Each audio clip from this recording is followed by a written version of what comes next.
Hello friends, कैसे हो आप सभी लोग। उम्मीद करता हूँ आप लोग बहुत अच्छे होंगे। दोस्तों, आज हम आपके लिए क्लास 11th का बहुत ही इम्पॉर्टेंट चैप्टर लेकर आए हैं, कॉम्प्लेक्स नंबर्स। अक्सर हमने देखा है कि बच्चों को कॉम्प्लेक्स नंबर्स समझने में थोड़ा सा प्रॉब्लम रहती है। तो आज हम लोग कॉम्प्लेक्स नंबर्स का इंट्रोडक्शन देखेंगे, कॉम्प्लेक्स नंबर और उसकी कुछ प्रॉपर्टीज़ की स्टडी करेंगे। कॉम्प्लेक्स नंबर्स की introduction and properties of iota, at least iota होता क्या है, इन सब चीज़ों के बारे में हम डिटेल में स्टडी करेंगे।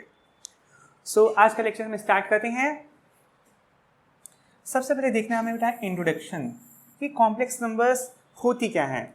अभी तक बेटा आप लोगों ने जाना होगा रियल नंबर्स तक का। नंबर सिस्टम में आपने सबसे पहले पढ़ा होगा नेचुरल नंबर्स क्या होती हैं, उसके बाद आप लोगों ने इंटीजर्स पढ़ा, फिर आपने रेशनल नंबर्स पढ़ी, इरेशनल नंबर्स पढ़ी और उन दोनों को मिलाकर जो सेट बनता है रियल नंबर्स। अभी तक आपके जो भी प्रॉब्लम्स होती थी रियल नंबर्स तक सॉल्व हो जाती थी, रियल नंबर्स की हेल्प से सॉल्व हो जाती थी। तो हम सोचते हैं कि भाई जब रियल नंबर से सभी प्रॉब्लम्स सॉल्व हो सकती थी तो फिर कॉम्प्लेक्स नंबर्स की बात हमारे दिमाग में कैसे आई, क्या रियल नंबर सफिशिएंट नहीं था। चलो हम एक एग्जांपल के थ्रू इस बात को समझाते हैं। जैसे कि आप लोगों ने क्वाड्रेटिक इक्वेशंस को सॉल्व करना सीखा होगा। तो एक क्वाड्रेटिक इक्वेशन लिखी है x² + 1 = 0। ये क्वाड्रेटिक इक्वेशन है x में। अब इस इक्वेशन में हम x की रूट्स की बात करें, x की वैल्यूज की बात करें कि x के सॉल्यूशंस क्या होंगे, तो सॉल्व करने के लिए हमें क्या करना पड़ेगा, +1 को दूसरी साइड में ले जाना पड़ेगा। तो देखा हमारे पास क्या मिला, x² = -1। यहीं से बेटा हमारे पास प्रॉब्लम्स है राइट की, क्योंकि हमने अभी तक जो भी कॉन्सेप्ट पढ़ा था वहाँ हमने देखा था कि अगर x कोई रियल नंबर है तो किसी भी रियल नंबर का जो स्क्वायर होता है वो हमेशा पॉजिटिव आता है, कभी नेगेटिव नहीं आता था। फिर यहाँ पर x² की वैल्यू -1 किस केस में आ सकती है, क्या ऐसा किसी भी रियल नंबर के लिए पॉसिबल है? तो दोस्तों इसका आंसर होगा no. There is no real number for which the square of any real number is -1। Means किसी भी रियल नंबर, इफ हमने कॉन्सेप्ट क्या पढ़ा था, if x is any real number then we know that x² is always greater than or equal to 0। उसकी value कभी भी -1 या -2 कभी कुछ नहीं हो सकती थी। तो जो ऐसी इक्वेशंस हमारे सामने आई तभी हमारे दिमाग में आया कि real numbers are not sufficient. तो ऐसी इक्वेशंस को सॉल्व करने के लिए हमें एक नए सिस्टम की रिक्वायरमेंट पड़ी, जो नया सिस्टम हमारा कहलाता है कॉम्प्लेक्स नंबर्स। तो आज हम बच्चों आज के लेक्चर में हम इन्हीं कॉम्प्लेक्स नंबर्स के बारे में जानेंगे। चलिए स्टार्ट करते हैं। कॉम्प्लेक्स नंबर, एक कॉम्प्लेक्स नंबर क्या होती हैं? अगर ये बहुत नॉर्मल टर्म्स बोलें कि कोई भी नंबर, अगर हमारे पास दो रियल नंबर्स a और b हैं, उनको कुछ इस तरह से लिखा जाए a + ib के फॉर्म में। a और b दो रियल नंबर्स को अगर हम a + ib के फॉर्म में एक्सप्रेस कर रहे हैं, वह i क्या होता है बेटा हमारा, √(-1)। इसके बारे में हम थोड़ा डिटेल में अभी बताएंगे, बस अभी आप डिफिनेशन के लिए देखिए। If a and b are two real numbers then any number of the form a + ib, a + ib form की जितनी भी नंबर्स होती हैं उसको हम कॉम्प्लेक्स नंबर बोलते हैं। वह i आपका क्या होता है, √(-1)। और नॉर्मली कॉम्प्लेक्स नंबर्स को हम स्मॉल z से डिनोट करते हैं। तो बेसिकली हमने जाना कि z अगर कोई कॉम्प्लेक्स नंबर है तो वो a + ib के फॉर्म में लिखी जाती है। वेयर a and b हमारे क्या होते हैं बेटा, a and b हमारी रियल नंबर्स होते हैं, means set of real numbers को बिलोंग करते हैं। तो ये कॉम्प्लेक्स नंबर्स की एक डिफिनीशन थी। थोड़ा सा इसके बारे में डिटेल स्टडी करने के लिए हम आगे मूव करते हैं। हमें जानना है कि आयोटा एंड इमेजिनरी क्वांटिटीज क्या होती हैं। जो ये अभी आई हमने वर्ड यूज किया था, आई, जिसकी वैल्यू को हमने बोला था रूट के अंदर -1, ये क्या है भाई, ये आयोटा। इसे किसने आयोटा नाम दिया? तो जब हम बात कर रहे थे ऐसी इक्वेशंस जिसमें x² की वैल्यू या किसी भी नंबर की स्क्वायर की वैल्यू निगेटिव होती थी, जिनको कि हम रियल सोल्यूशन नहीं दे पाते थे, तो यूलर, ये हमारे बहुत ही फेमस मैथमेटिशियन है। यूलर ने सबसे पहले आयोटा के बारे में हमको इन्फॉर्मेशन दिया, आयोटा जिसको कि हम आई से डिनोट करते हैं। इन्होंने बताया कोई भी ऐसी नंबर जो निगेटिव नंबर होगी, अगर उसका स्क्वायर रूट हम फाइंड आउट करें तो वो आयोटा के टर्म में आएगा। इन्होंने क्या बताया, जैसे कि (-3) लिखा हो, इसको बेटा रियल नंबर्स के केस में फाइंड आउट करना पॉसिबल नहीं था, बट यूलर ने बताया कि (-3) को हम √3 × i के फॉर्मेट में लिख सकते हैं। वेयर i आपका क्या था, आई आपका स्क्वायर रूट ऑफ माइनस का 1 था। ये यूलर ने बताया और इन्हीं की हेल्प से हम किसी भी निगेटिव रियल नंबर का भी स्क्वायर रूट फाइंड आउट करने में कैपेबल हुए। तो आज हम इन्हीं आयोटा और इमेजिनरी क्वांटिटीज के बारे में जानेंगे। कोई भी रियल नंबर, जैसे कि एक नंबर 5 लिखी है, अगर इसके साथ आयोटा लगा हुआ है तो ये हमारी क्या कहलाएगी? इमेजिनरी क्वांटिटी कहलाएगी। वे आई क्या होता है? ये हमारा इमेजिनरी पार्ट को डिनोट करता है। I is use for iota. तो बच्चों, क्या आप लोग जान चुके हैं कि आयोटा क्या होता है? आयोटा बेसिकली एक ऐसी नंबर है जिसकी वैल्यू स्क्वायर रूट ऑफ -1 होती है। इन अदर वर्ड्स बात करें, since i is equal to square root of -1, तो अगर हम आई स्क्वायर की बात करें तो आई स्क्वायर की वैल्यू क्या होती है? -1। हम ये भी कह सकते हैं। तो ये हमारा बेटा आयोटा होता है। तो हमने आज कॉम्प्लेक्स नंबर्स कैसे किस फॉर्मेट में होती हैं हमने देखा। कॉम्प्लेक्स नंबर्स किस फॉर्मेट में होती हैं? a+ib के फॉर्म में जिन किसी भी नंबर को अगर हम एक्सप्रेस कर रहे हैं तो वो हमारी कॉम्प्लेक्स नंबर कहलाती हैं। यहाँ a और b दोनों ही हमारी क्या होती है बेटा? रियल नंबर्स होती हैं। और ये आयोटा लगा होने की वजह से ये हमारी क्या हो जाएगी? एक कॉम्प्लेक्स नंबर्स कहलाएगी, जिसको बेसिकली हम स्मॉल z से डिनोट करते हैं। तो हमने बेटा कॉम्प्लेक्स नंबर्स के बारे में जान लिया कि कॉम्प्लेक्स नंबर्स किस फॉर्म की होती हैं, बट अभी भी कॉम्प्लेक्स नंबर्स के बारे में हमें बहुत ज़्यादा इन्फॉर्मेशन नहीं मिली। तो 1 बाय 1 करके हम थोड़ा सा डिटेल में स्टडी करते हैं कि जो आयोटा होता है उसकी इंटीग्रल पावर्स किस तरह से चलती हैं, किस तरह से उसकी वैल्यूज आती हैं। तो 1 बाय 1 करके देखते हैं। सबसे पहले बेटा आप लोग जानते हैं आई की वैल्यू क्या होती है? Square root of -1। ये तो हम आप जानते हैं, यूलर ने यही कंडीशन हमको दी थी। अगर हम बेटा इसका स्क्वायर निकालना चाहें, आई स्क्वायर, तो निकालने के लिए हमको क्या करना पड़ेगा? स्क्वायर रूट ऑफ -1 का भी स्क्वायर करना पड़ेगा। स्क्वायर रूट ऑफ -1 कितना आएगा? -1। तो अगर आई की बेटा पावर 2 ले लेते हैं तो उसकी वैल्यू कितनी आती है? -1 आती है। तो बेटा बच्चे, इसका बहुत यूज होता है हमारी कॉम्प्लेक्स नंबर्स के केस में। चलिए नेक्स्ट पावर क्यों मूव करते हैं? अगर हमें आई की पावर 3 की वैल्यू कैलकुलेट करनी हो तो इसको कैसे कैलकुलेट कर सकते हैं? बेटा आई क्यूब को हम आई स्क्वायर इंटू आई के फॉर्मेट में लिख सकते हैं कि नहीं लिख सकते हैं? बिल्कुल लिख सकते हैं, बिकॉज हमने केस पढ़ा था मल्टीप्लिकेशन में पावर्स क्या होती हैं? ऐड होती हैं। तो यहाँ आई की पावर 2 है, यहाँ आई की पावर 1 है, तो इसको आई क्यूब को इस तरह से एक्सप्रेस कर सकते हैं। अभी भी हमने देखा आई स्क्वायर की वैल्यू क्या होती है? -1 होती है। इंटू आई की पावर 1 को तो हम आई लिखेंगे। तो यहाँ से देखा आई क्यूब को हम क्या लिख सकते हैं? आई क्यूब को हम -i लिख सकते हैं। तो ये बेटा कुछ स्टैंडर्ड चीज़ें हैं जिनको अगर आप याद रखेंगे तो कॉम्प्लेक्स नंबर्स के क्वेश्चन बहुत ही इजीली आप सॉल्व कर सकते हैं। आई की पावर 3 बेटा हमने कैलकुलेट किया। अब आई की पावर 4 को देखते हैं, इसकी वैल्यू क्या होती है। आई की पावर 4 कैलकुलेट करने के लिए हम इसको आई स्क्वायर इंटू आई स्क्वायर के फॉर्म में लिख सकते हैं। बिल्कुल लिख सकते हैं। देखिए यहाँ बेसेस सेम है, पावर्स आपस में ऐड करेंगे, 2 + 2 कितना हो जाएगा? 4 हो जाएगा। अभी देखिए बेटा आई स्क्वायर की वैल्यू हमने कहाँ निकाली थी? -1। यहाँ पर -1 रख देते हैं। यहाँ भी आई स्क्वायर की वैल्यू कितनी थी? -1। -1 इंटू -1 क्या होता है? +1 होता है। तो ये बेटा बहुत एक इंपॉर्टेंट रिजल्ट निकल के आया है। I to the power 4 is +1। Means कह सकते हैं ये सबसे least integral power of i है, जिसके लिए i to power n equal to क्या होता है? 1 होता है। यहाँ बेटा दो तरह से आपसे क्वेश्चन पूछे जा सकते हैं MCQ पैटर्न पर कि आई की ऐसी कौन सी स्मॉलेस्ट इंटीग्रल पावर है जिसके लिए वो एक रियल नंबर होगा। तो कुछ बच्चे कंफ्यूज रहते हैं। वो आंसर जैसे कि दिया जाएगा, ऑप्शन आपको दे दिए जाएंगे, उसमें आंसर होगा 2, उसमें दूसरा आंसर होगा 4, उसमें आंसर होगा 6, उसमें आंसर होगा 8। तो बहुत सारे बच्चे बहुत ही जल्दी टिक कर देते हैं आई की पावर 4 इक्वल टू 1 क्यों? वो जानते हैं, लेकिन क्वेश्चन को अगर हम थोड़ा सा ध्यान से सुने, क्वेश्चन था आई की वो कौन सी लीस्ट इंटीग्रल पावर है जिसके लिए उसकी वैल्यू एक रियल नंबर होगी। उन्होंने +1 नहीं बोला, सिर्फ एक रियल नंबर बोला। तो हम देखते हैं आई स्क्वायर की वैल्यू कितनी थी? -1।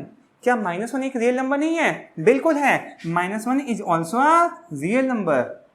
सो आपका आंसर कौन सा सही होगा? 4 ऑप्शन ना सही होगा, आपका आंसर 2 सही होगा। जब भी कॉम्प्लेक्स नंबर से रिलेटेड प्रॉब्लम्स बेटा आपके पास आए तो बहुत ही क्लोजली उनको पहले समझना, फिर अपने आंसर्स करना।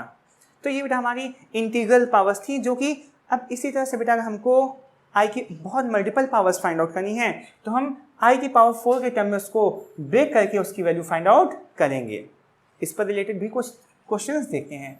जैसे सोचिए हमको आई की पावर 20 की वैल्यू कैलकुलेट करनी है। इसको कैलकुलेट करने के लिए हम क्या करेंगे? आई की पावर 20 को बेटा हम देखें तो आई की power 4 to the whole power 5 लिख सकते हैं कि नहीं लिख सकते हैं?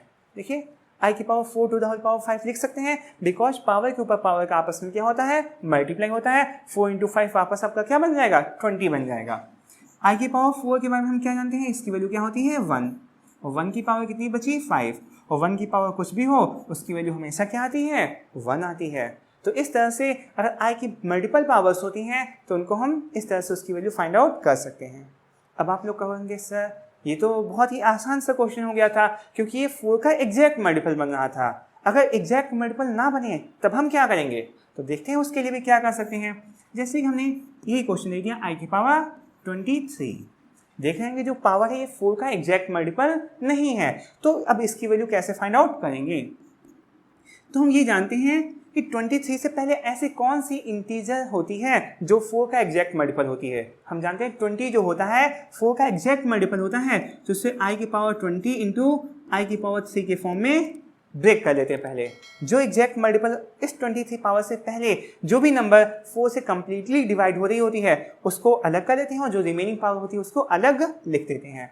अब आई की पावर 20 के बारे में आप बहुत अच्छे से जानते हैं कि इसको i to the power 4 to the whole power 5 लिख सकते हैं। और आई क्यूब कितना होता है, देखिए आई क्यूब की वैल्यू हमने देखो कैलकुलेट की थी, कितनी होती है माइनस का आई। आई टू द पावर 4 आपका बेटा 1 होता है, और 1 टू द पावर कितनी लगी 5 इंटू माइनस का आई। 1 की पावर 5 बेटा कितना हो जाएगा आपका 1 into minus i which is equal to minus का आई। तो इस तरह से बेटा हम किसी भी पावर की वैल्यू आई की पावर कुछ भी हो उसको हम सॉल्व कर सकते हैं। तो इतना आपको बेटा समझ में आ गया होगा कि हम आई की इंटीग्रल पावर्स को कैसे कैलकुलेट करेंगे।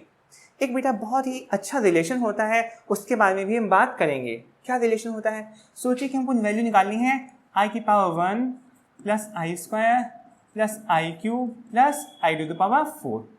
इसकी वैल्यू क्या होगी, ये एक जनरली रैंडम क्वेश्चन भी आपसे एग्जाम में पूछा जा सकता है।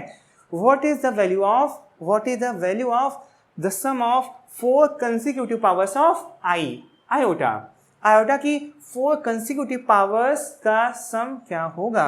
तो देखते हैं क्या होगा सम। आई टू द पावर 1 की वैल्यू क्या होती है बेटा आई ही होती है, हम जानते हैं। आई स्क्वायर की वैल्यू क्या होती है बेटा -1 होती है, अभी भी हमने कैलकुलेट किया है, ये देखिए लिखा हुआ है। आई क्यूब की वैल्यू क्या होती है बेटा माइनस आई होती है, हम यहाँ पर पुट अप कर देंगे। और आई टू द पावर 4 की वैल्यू क्या होती है +1 होती है, ये देखिए हमने फाइंड आउट किया था। हमने इन चारों की वैल्यू पुट अप कर दी। अब देखते हैं हमारे पास क्या बना, ये आई बना, ये +1 और -1 हो गया, ये माइनस आई था और ये आपका +1। +1 से आपका -1 कैंसिल, माइनस आई से प्लस आई कैंसिल, आपका आंसर कितना आ गया 0। तो बच्चों याद कर लीजिए, अगर आई की कहीं भी 4 कंसेक्यूटिव पावर्स हमको मिले सम के फॉर्म में तो उसकी वैल्यू हमेशा क्या होगी 0 होगी। इतना कॉन्सेप्ट बेटा आप लोगों को समझ में आया। कॉम्प्लेक्स नंबर्स क्या होती हैं, यहाँ जो आई यूज करते हैं आयोटा, वो क्या होता है, उसकी वैल्यू क्या होती है, आयोटा की वैल्यू होती है स्क्वायर रूट ऑफ -1। ये डिफाइन सबसे पहले किसने किया था, यूलर मैथमेटिशियन थे, उन्होंने सबसे पहले कॉम्प्लेक्स नंबर्स को डिफाइन किया था। कॉम्प्लेक्स नंबर की हमको रिक्वायरमेंट क्यों हुई, ज़रूरत क्यों पड़ी, वो भी हमने आपको समझाया कि कुछ ऐसे इक्वेशंस हमारी थी जो रियल नंबर्स के लिए सॉल्व नहीं की जा सकती थी। मीन्स किसी भी रियल नंबर, कोई भी हमारा वेरिएबल अगर स्क्वायर क्वाड्रेटिक इक्वेशन है, अगर हमने क्वाड्रेटिक इक्वेशन की था, अगर ये हमारी क्वाड्रेटिक इक्वेशन होती थी ax square plus bx plus c is equal to 0, ये हमारी जनरल क्वाड्रेटिक इक्वेशन है। इसमें रूट्स निकालने के लिए कंडीशन निकाली थी डिस्क्रिमिनेंट b स्क्वायर माइनस का 4ac, अगर लेस देन 0 हो जाता था तो हम लोगों ने क्लास 10th में सीखा था अगर b square minus 4ac is less than 0 होता है तो इसका कोई भी रियल सोल्यूशन एग्जिस्ट नहीं करता है, क्योंकि उस समय तक हमने कॉम्प्लेक्स नंबर्स के बारे में बात नहीं की थी, सिर्फ हम अपने नंबर सिस्टम को रियल नंबर्स तक ही जान पाए थे, इसलिए ऐसी इक्वेशंस का सोल्यूशन हम नहीं दे पाते थे। बट अगर b स्क्वायर माइनस 4ac आपका लेस देन 0 होता है तो इनका सोल्यूशंस कॉम्प्लेक्स नंबर के टर्म में ही दिया जाएगा, इसीलिए बेटा कॉम्प्लेक्स नंबर्स की हमको रिक्वायरमेंट हुई थी। चलिए बेटा इतना कॉन्सेप्ट आपको क्लियर हुआ, चलिए हम आगे बढ़ते हैं। आगे बेटा हमारे पास एक क्वेश्चन दिया गया है, बहुत ही अच्छा क्वेश्चन दिया गया है, the value of i to the power 19 plus का 1/i टू द पावर 25 का होल स्क्वायर, इसकी वैल्यू फाइंड आउट करनी है। जो बच्चे बेटा कॉन्सेप्ट समझ चुके हैं वो वीडियो को पॉज करके इसका आंसर फाइंड आउट करें, देखें कि कौन सा आंसर सही आ रहा है, और जिनको नहीं आता है बेटा वो देखें कैसे इसको सॉल्व किया जाएगा। हमारे 4 ऑप्शन दिए गए, 2, -2, 4 एंड -4। चलिए देखते हैं। हमारा क्वेश्चन है i to the power 19 plus का 1/i to the power 25 to the whole of square. Very good question. तो सबसे पहले बेटा देखिए i की पावर 19, इसको सिंप्लीफाई करते हैं। तो हमने बताया जब i की मल्टीपल पावर्स होती हैं तो उसको कैसे उसकी वैल्यू निकालते हैं। 19 से पहले ऐसी कौन सी इंटीजर होती है जिससे पूरा पूरा डिविजिबल होता है 4 से, वो होता है i टू द पावर 16। तो i के पावर 16 इंटू i की पावर 3 में इसको हमने ब्रेक कर दिया। इसी तरह से बेटा ये 1/i टू द पावर 25 थी, तो उसको 1/i टू द पावर 25 इस तरह से भी लिख सकते हैं और टू द होल स्क्वायर आपका लगा रहेगा।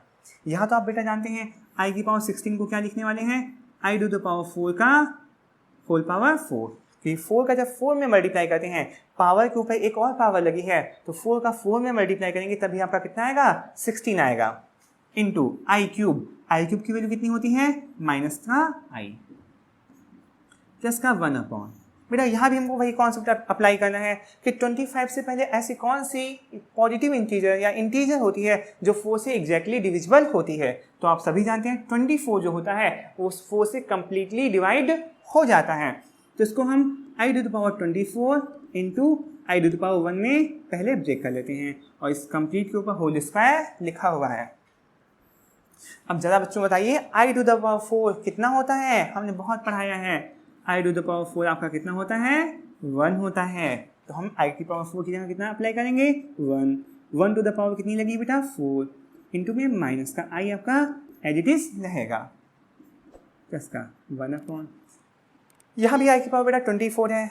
तो हम चाहो तो एक ऐसा कॉन्सेप्ट भी बना सकते हैं कि i की पावर 4 के ऊपर कोई भी इंटीग्रल पावर लगी हो उसकी वैल्यू भी हमेशा कितनी होगी, 1 ही होगी। इसको हम बार बार 2 स्टेप में सॉल्व ना करें, directly i to the power 4 की कोई भी इंटीग्रल पावर लगी है उसकी वैल्यू हमेशा कितनी आएगी, 1 आएगी। जैसे कि यहाँ देखा था इसकी वैल्यू भी 1 आएगी, इस तरह से इसको भी हम 1 लिख सकते हैं डायरेक्टली। तो i की पावर 24 की वैल्यू कितनी आएगी, 1 ही आएगी, इंटू i की पावर 1 इसकी वैल्यू होती है i to the whole of square भी आपका लगा हुआ है। i टू द पावर 4 बेटा आपका ये 1 हो चुका है, इंटू माइनस का i प्लस का 1/i बेटा। अब 1/i को बेटा कैसे सॉल्व करते हैं, कई सारी ये तो आपने अभी सिखाया ही नहीं है। तो देखिए बेटा जब भी i बेटा आपका डिनोमिनेटर में आ जाता है तो उसको i से मल्टीप्लाई नीचे कर लेते हैं, डिनोमिनेटर में भी i से मल्टीप्लाई किया और न्यूमिनेटर में भी i से मल्टीप्लाई किया, उसको एक तरह से i को न्यूमिनेटर में लाने के लिए ऐसा काम किया जाता है। 1 इंटू आई आपका बेटा कितना हो जाएगा, i अपॉन में i इंटू आई कितना हो जाएगा आपका, i स्क्वायर हो जाएगा और होल स्क्वायर भी आपका लगा हुआ है। तो बेटा इसकी वैल्यू कितनी आ गई, थोड़ा सा देखिए, 1 इंटू माइनस आई आपका कितना आ चुका है, माइनस आई प्लस का i अपॉन आई स्क्वायर की वैल्यू कितनी हो जाती है, माइनस का 1 to the whole of square अभी लगा हुआ है। अब बेटा ये -1 यहाँ पर साइन लगा सकते हैं भाई, i को -1 से डिवाइड करना है तो क्या हो जाएगा, -i हो जाएगा। तो आपका आ गया -i और ये -i to the whole of square. -i हो बेटा -i ऐड होगा कितना हो जाएगा, माइनस का 1i ये था और ये भी माइनस का 1i है, माइनस का 2i हो जाएगा। कितना हो जाएगा, माइनस का 2i to the whole power 2। इसका बेटा स्क्वायर कर लीजिए, -2 का स्क्वायर हो जाएगा 4 इंटू आई का स्क्वायर क्या हो जाएगा, i स्क्वायर। और i स्क्वायर की वैल्यू कितनी होती है बेटा, माइनस का 1 होती है। तो आपका आंसर कितना आ जाएगा, माइनस का 4। तो देखा आपने बेटा इस क्वेश्चन को सॉल्व किया तो इसका आंसर कितना मिला आपका, माइनस का 4। तो कौन सा ऑप्शन सही था आपका, जो 4th ऑप्शन था वो आपका सही माना जाएगा। बोला बताइए क्वेश्चन क्लियर हुआ आप लोगों को, आई थिंक क्लियर हो गया होगा। ठीक, बहुत ही बेसिक कॉन्सेप्ट था, हमने जो आई की इंटीग्रल पावर सभी समझाई उसी का यूज करके इस क्वेश्चन को सॉल्व करना था। ठीक है, चलिए बेटा हम आगे बढ़ते हैं। अब आता है real and imaginary parts of a complex number. हमने कॉम्प्लेक्स नंबर तो पढ़ ली, अब उसके बेटा रियल और इमेजिनरी पार्ट्स के बारे में हमको जानना है। तो देखते हैं कि कोई कॉम्प्लेक्स नंबर का रियल और इमेजिनरी पार्ट क्या होता है। सब लोग चलिए, z equal to a plus i b आपकी क्या है, कॉम्प्लेक्स नंबर है। वेयर आपको भी पता है क्या होता है, where a comma b both belongs to real number. ये बेटा जो a और b नंबर्स होती हैं ये हमारी रियल नंबर्स ही होती हैं। तो रियल पार्ट ऑफ z की बात करें, रियल ऑफ z क्या होता है बेटा, जो पार्ट i से फ्री होता है, मतलब जिसमें i आयोटा का मल्टीप्लाई नहीं होता है, वो इसका रियल पार्ट कहलाता है। और इमेजिनरी पार्ट ऑफ z की बात करें तो जो आई का कोफिशिएंट होता है, आई के मल्टीपल में लिखा होता है, वो हमारा इमेजिनरी पार्ट कहलाता है। तो किसी भी complex number z equal to a plus i b की बात करें तो a उसका रियल पार्ट है और जो आयोटा के मल्टीपल में लिखा होता है वो हमारा क्या कहलाता है, इमेजिनरी पार्ट कहलाता है। बहुत ही इजीली क्वेश्चन को। लेकिन बेटा एक बात यहाँ ध्यान रखना, कॉम्प्लेक्स नंबर पहले हमारी standard form a plus i b के फॉर्म में लिखी होगी तभी हम उसका रियल और इमेजिन पार्ट बता सकते हैं। अगर कॉम्प्लेक्स नंबर सपोज करिए आपको ऐसे दे दी जाए 2 प्लस आई अपॉन 5 माइनस का आई, ये एक नंबर आपको z दे दी गई है, क्या ये अपनी स्टैंडर्ड फॉर्म में लिखी है? क्या ये a प्लस आई बी के फॉर्म में लिखी है? बिल्कुल नहीं लिखी है। तो यहाँ से हम देखकर इसका रियल और इमेजिनरी पार्ट बता नहीं सकते हैं। पहला हमारा काम क्या होगा कि इस कॉम्प्लेक्स नंबर्स को इसके स्टैंडर्ड फॉर्म क्या होता है, a प्लस आई बी के फॉर्मेट में लाना होगा, जिसका कि रियल पार्ट अलग होता है और इमेजिनरी पार्ट अलग होता है, तब जाकर उसके रियल और इमेजिनरी पार्ट की बात हम करेंगे।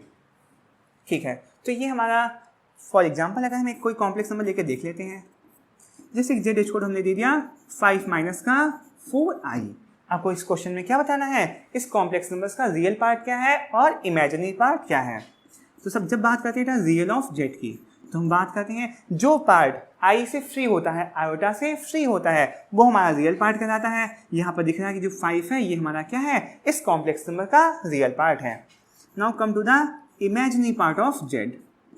तो बहुत सारे बच्चे कहेंगे i के मल्टीपल में कोफिशिएंट कितना लिखा हुआ है, 4 लिखा हुआ है, और वो 4 को क्या कह देंगे कि इसका इमेजिनरी पार्ट है। लेकिन बच्चों बहुत ध्यान रखना कि आयोटा के मल्टीपल में जो नंबर लिखी है उसका साइन जो भी है पॉजिटिव है तो पॉजिटिव 4 लेंगे, अगर निगेटिव साइन के साथ लिखी है तो माइनस का 4 लिखेंगे। ठीक है, साइन की गलती मत करना। नॉर्मली बच्चे क्या करते हैं जल्दबाजी में आई जो इसका इमेजिनरी पार्ट कोफिशिएंट की बस न्यूमेरिकल वैल्यू ले लेते हैं, उसके साइन को प्रीफर नहीं करते हैं। बट बेटा ध्यान रखना यहाँ साइन के साथ ही हमको नंबर्स लेनी होती हैं। अगर रियल नंबर जो रियल पार्ट है वो भी अगर नेगेटिव साइन के साथ होता तो हम उसको भी नेगेटिव साइन के साथ ही लेते।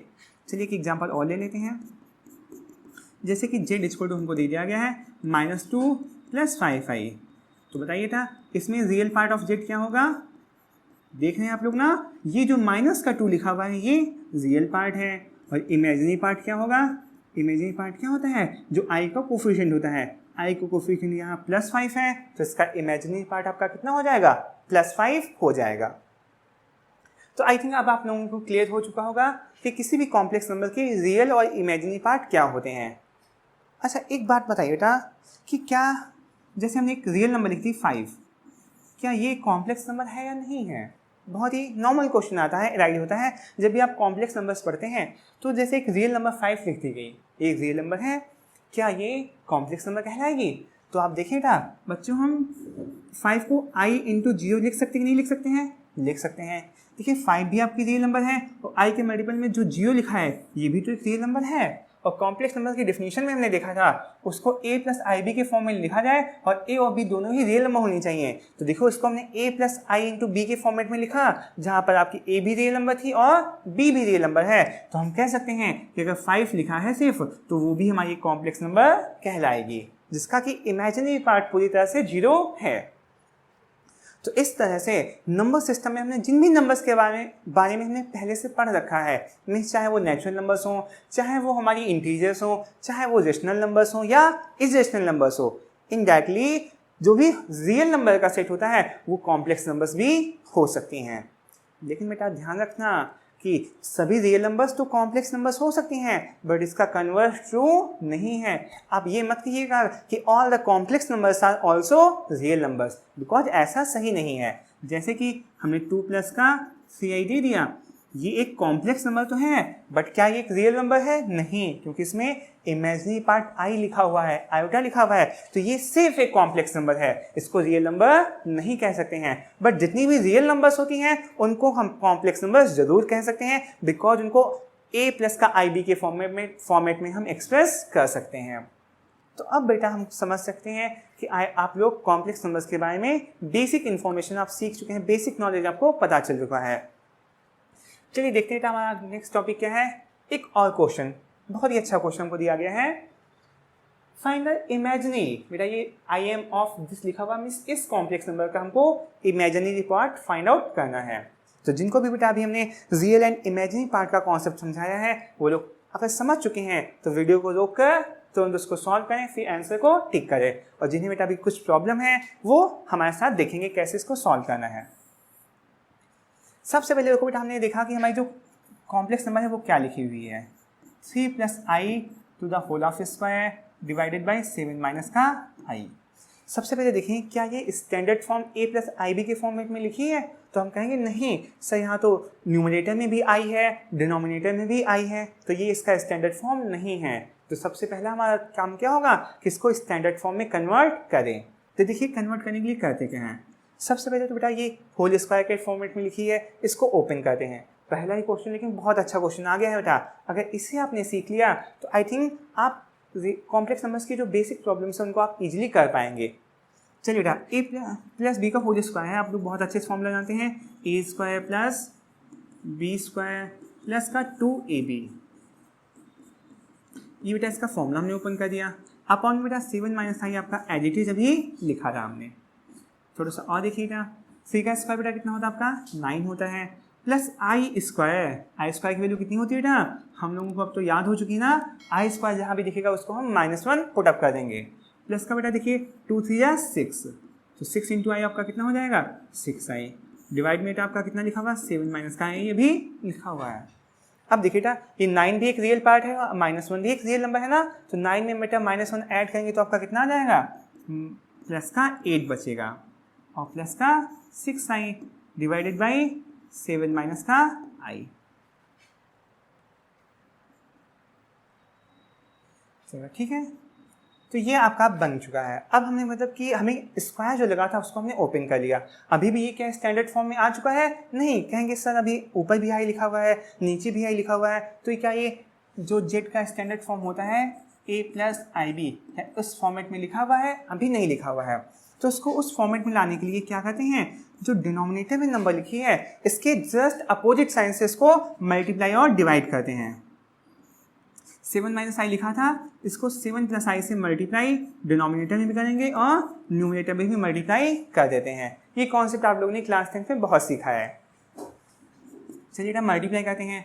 अब 8 + 6i का 7 + i में मल्टीप्लाई करना है। दो नंबर्स का एल्जेब्रिक मल्टीप्लाई कैसे किया जाता है आप बहुत अच्छे से जानते हैं।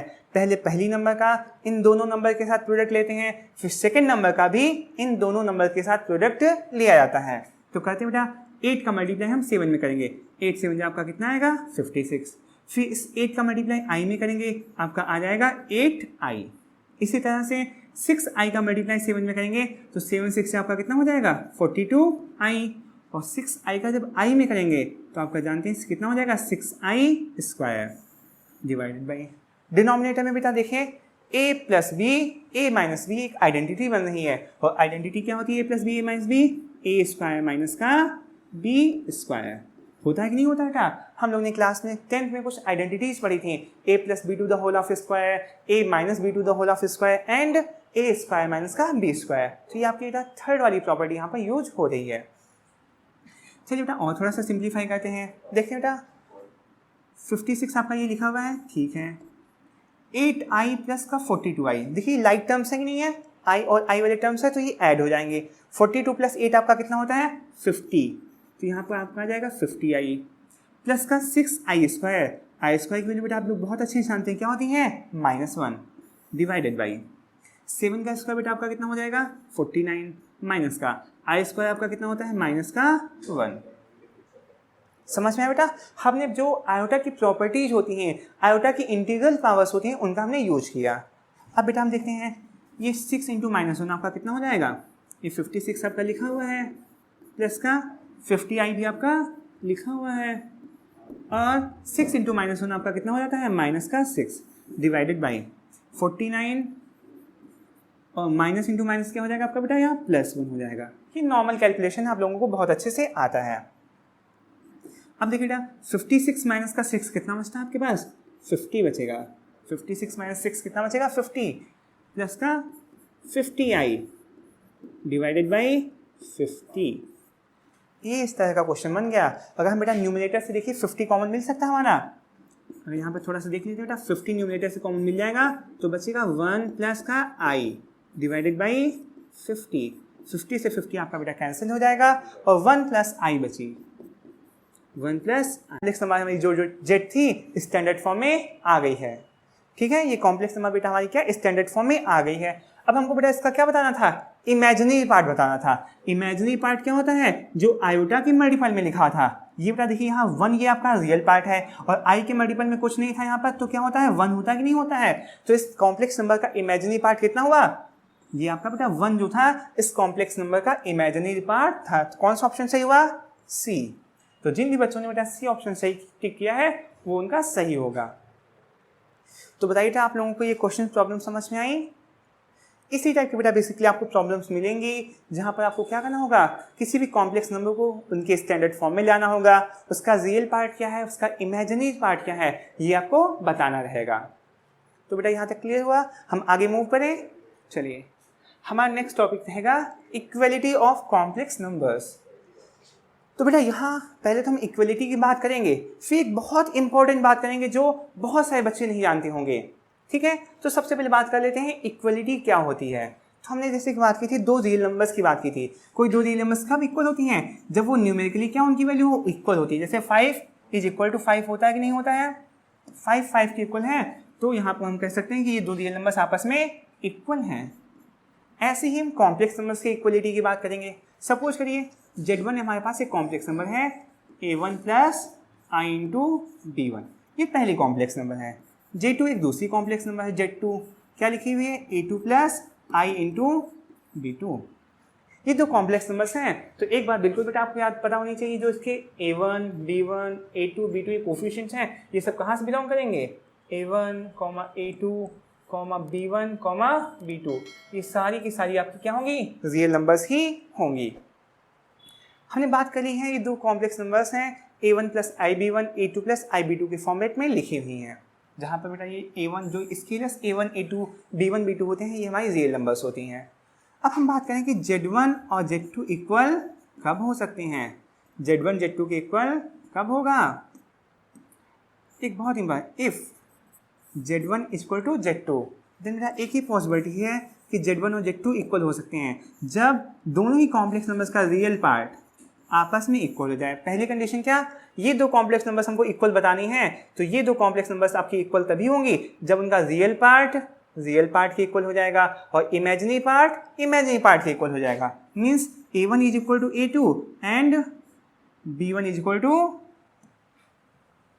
B2 हो जाए बेटा आपका। ठीक है, A1 A2 के इक्वल हो जाए और B1 B2 के इक्वल हो जाए। अगर ये दोनों कंडीशंस फुलफिल हो रही हैं तभी हम कह देंगे कि हमारी कॉम्प्लेक्स नंबर्स इक्वल हैं। अगर रियल पार्ट के इक्वल ना हुआ या इमेजिनरी पार्ट के इक्वल ना हुआ तो कॉम्प्लेक्स नंबर्स हमारी इक्वल नहीं कहलाएंगी। तो बेटा आई थिंक आप लोग समझ चुके होंगे कि दो कॉम्प्लेक्स नंबर्स इक्वल कब होती हैं। तो हमने बेटा कहा था कि एक बहुत इंपॉर्टेंट बात भी हम यहाँ डिस्कस करेंगे कि कॉम्प्लेक्स नंबर्स में कंपैरिजन पॉसिबल नहीं होता है, बस वहाँ इक्वलिटी हम बता सकते हैं कि कॉम्प्लेक्स नंबर्स इक्वल हैं या नहीं है। क्या हमसे कभी कंपेयर करने के लिए पूछा जाए कि कौन सी कॉम्प्लेक्स नंबर बड़ी है या कौन सी कॉम्प्लेक्स नंबर छोटी है, तो आप कभी ऐसा नहीं कर सकते हैं, बिकॉज कॉम्प्लेक्स नंबर्स में कंपैरिजन पॉसिबल ही नहीं होता है। जैसे हमने कहा गया एक कॉम्प्लेक्स नंबर Z1 दे दी गई 2 प्लस का 3i, एक Z2 कॉम्प्लेक्स नंबर दे दी गई 5 प्लस का 6i। तो आप सोचें कि Z1 और Z2 में पहले देखें क्या ये इक्वल है। हमने रियल पार्ट को देखा, रियल पार्ट के इक्वल नहीं है, इमेजिनरी पार्ट भी आपस में इक्वल नहीं है, तो ये तो कंफर्म हो गया कि Z1 is not equal to Z2।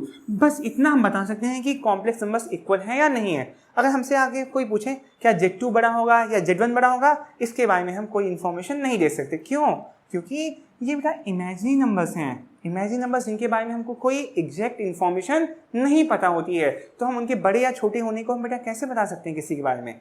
Equality बताना बहुत आसान होता है कि वो एग्जैक्टली एक जैसी लिखी हो तो हम इक्वल उनको कह सकते हैं, बट अगर वो सेम नहीं है तो उनमें कंपेरिजन पॉसिबल बिल्कुल भी नहीं है। ये बहुत इंपॉर्टेंट बात आप बेटा नोटिस करिएगा। तो बेटा आई थिंक आज के लिए इतना सफिशिएंट हो चुका है। आज के लेक्चर में हमने क्या जाना कि कॉम्प्लेक्स नंबर का ओरिजिन क्यों हुआ, उनकी रिक्वायरमेंट हमें क्यों पड़ी। तो हमने देखा कि कुछ ऐसी इक्वेशंस थी जिनका रियल सोल्यूशन देना पॉसिबल नहीं था, इसलिए हमने कॉम्प्लेक्स नंबर की ज़रूरत पड़ी। इनको देने के लिए सबसे पहले बेटा यूलर हमारे साइंटिस्ट थे, मैथमेटिशियन थे, उन्होंने आई का कॉन्सेप्ट दिया आयोटा, जिसकी वैल्यू उन्होंने बताई कितनी होती है, आयोटा की वैल्यू कितनी होती है, स्क्वायर रूट ऑफ -1, ये उन्होंने बताया। उसके बाद हमने देखा कि कॉम्प्लेक्स नंबर्स क्या होती हैं। किसी भी नंबर को अगर हम a प्लस आई बी के फॉर्मेट में एक्सप्रेस कर रहे हैं, जहाँ a और b आपकी रियल नंबर्स हैं, तो ऐसी रियल नंबर्स को हम कॉम्प्लेक्स नंबर्स कहते हैं। फिर हमने आयोटा के बारे में पढ़ा, आयोटा की इंटीग्रल पावर्स कैसे वेरी करती हैं उनके बारे में हमने स्टडी की, और फिर उन पर रिलेटेड कुछ क्वेश्चंस बात किए। तो बेटा आज के लिए इतना बहुत सफिशिएंट हो चुका है। अब हम अपनी नेक्स्ट वीडियो में क्या बात करेंगे, कॉम्प्लेक्स नंबर की और थोड़ा सा डिटेल्स बात करेंगे, ठीक है। तो आज के लिए दोस्तों इतना ही। Thank you and bye bye.